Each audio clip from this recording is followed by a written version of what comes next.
The way criminal investigations work right now in Ontario is that police arrest suspects and lay charges. The Crown will later review the case and decide whether to continue and prosecute. But as we recently reported, more than half of the charges are being withdrawn, stayed, dismissed, or discharged without ever going to trial. But in some provinces, it's the Crown that decides if charges should be laid in the first place. In BC, this pre-charge screening system has been in place for decades. I spoke with Jennifer Johnston, Vice President of the BC Crown Counsel Association. Yes, it is a successful system, and it is something which I think at the end of the day does lead to greater court efficiency. In her province, far fewer charges are ultimately dropped compared with Ontario. Last year, a report prepared for a federal committee looked at justice systems across the country. Groups like Legal Aid Ontario, the Ontario Human Rights Commission, and the John Howard Society all voiced support for moving to pre-charge screening.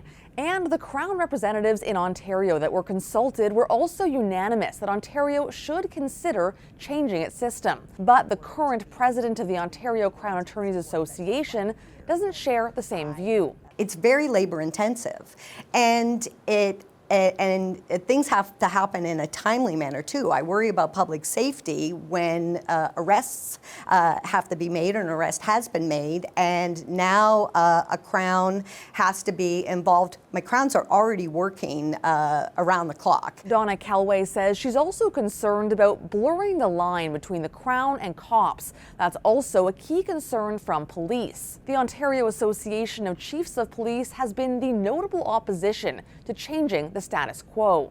We certainly do welcome that feedback. We certainly are open to consultation.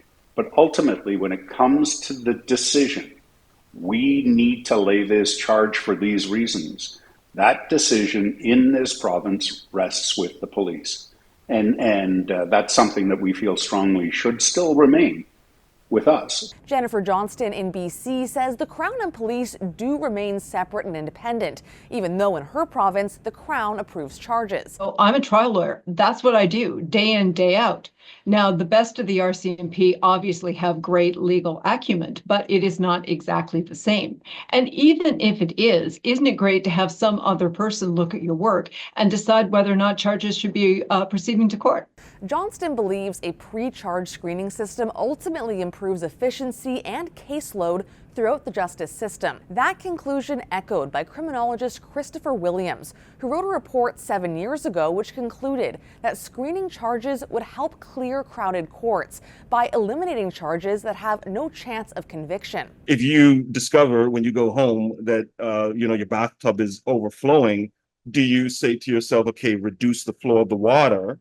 Or do you say to yourself, no, it's a capacity issue, and then you go out and get a bigger bathtub?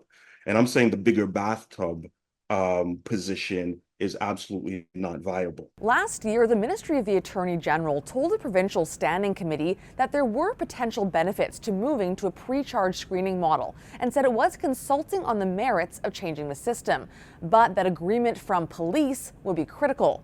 We asked the ministry if opposition from police is impeding change. The ministry did not answer our question, but said it continues to listen to voices across the justice system. Sarah MacMillan, CBC News, Toronto.